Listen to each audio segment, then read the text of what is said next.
Hello, my name is Caitlin Gemmel. I completed my Health 698 practicum with the American Heart American Stroke Association. The national goal of the American Heart Association by the year 2020 is to improve the cardiovascular health of all Americans by 20% while reducing death from heart disease and stroke by 20%. As you can see on the second slide, both heart disease and stroke are among the top 5 leading causes of death in the U.S., despite both being highly preventable. Some studies have shown that as much as 80% of heart disease and stroke is preventable through lifestyle factors and medical management. This includes eating a heart-healthy, low-sodium diet, engaging in regular physical activity, smoking cessation, getting enough sleep, controlling blood pressure, maintaining healthy cholesterol levels, and managing diabetes. After personally suffering a stroke of unknown causes, I have become an advocate for reducing heart disease and stroke in my local area of Richmond, Virginia.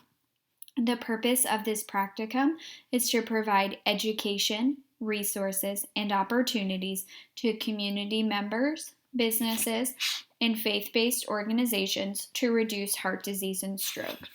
I worked in the Central Virginia region with a concentrated focus on the city of Richmond and Petersburg. My first objective, shown on the next slide, was to attend at least 5 community health fairs and provide educational resources to attendees. Health fairs have historically been attended by lower or no income individuals to gather health information and get basic screenings such as glucose and blood pressure. I tried to get demographic information prior to the events in order to cater to the audience and address health disparities including age, race, and gender.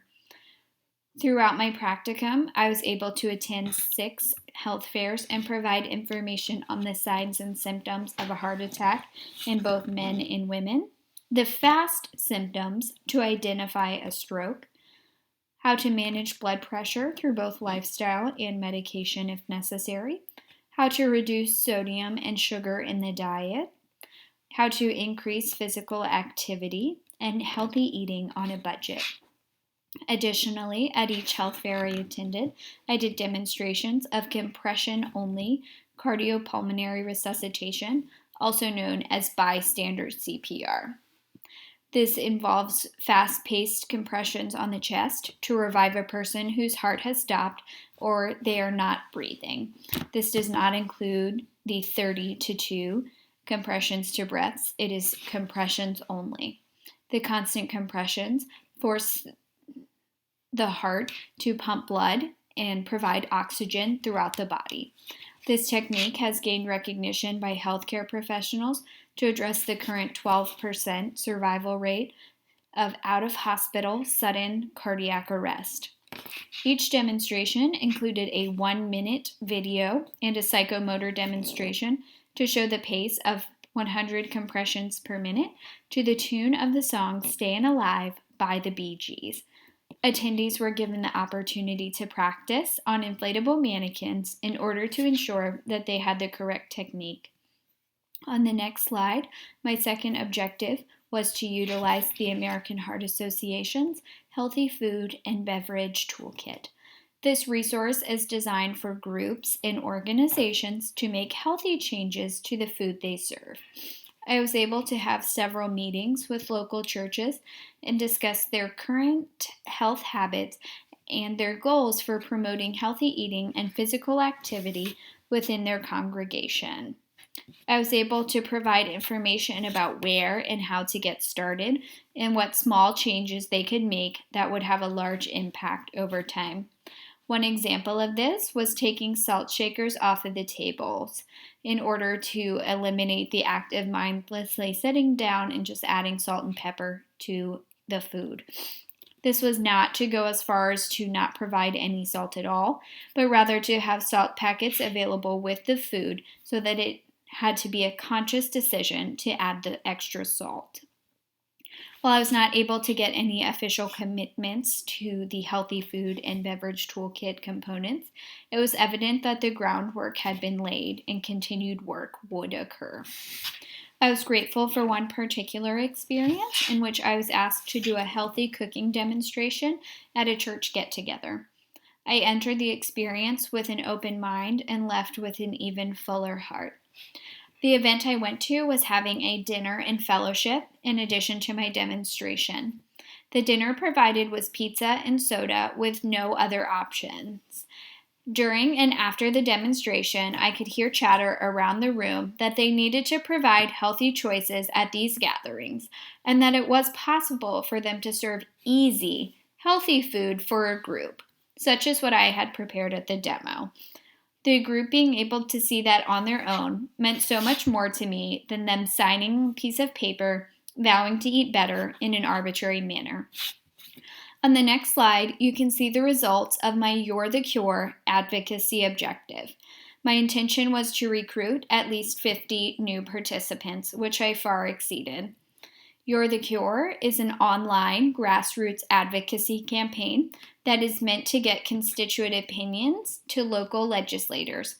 You're the Cure is an excellent way to get involved because it does not have to take more than a few minutes and a powerful difference can be made. With several clicks from an email, participants can send a letter to their local legislator about health issues that are important to them. This program can be as interactive as the participant chooses, allowing for personal messages to be added.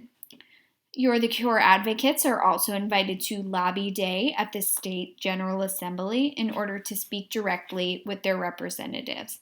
Additionally, You're the Cure advocates have been asked to help with recruitment of new participants and also to do other activities such as writing letters to the editor of local newspapers regarding health policy. The next slide shows a graphic of the outcomes of each objective that I have just gone through. You can see that I met and exceeded two of my goals while falling short on another. While I did not accomplish all of my objectives, I gained invaluable experience through this practicum, and I was exposed to different cultures, perspectives, and experience. Through all of this, I was able to utilize the knowledge I have gained from the MPH program and expand upon my skills as a public health worker. On my final slide, you will see my recommendations for continued work to reduce heart disease and stroke, not only in Virginia, but across America. I believe this is a multi-level approach, including education, resources, and advocacy. These components are integral for community members, healthcare providers, public health professionals, and politicians.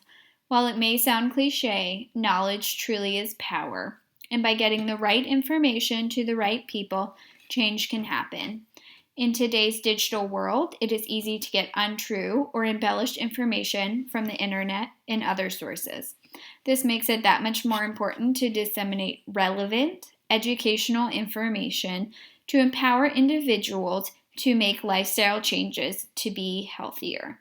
This can be further enhanced by communities, organizations, and workplaces making the healthy choice the easy choice by providing opportunities for healthy eating and regular physical activity.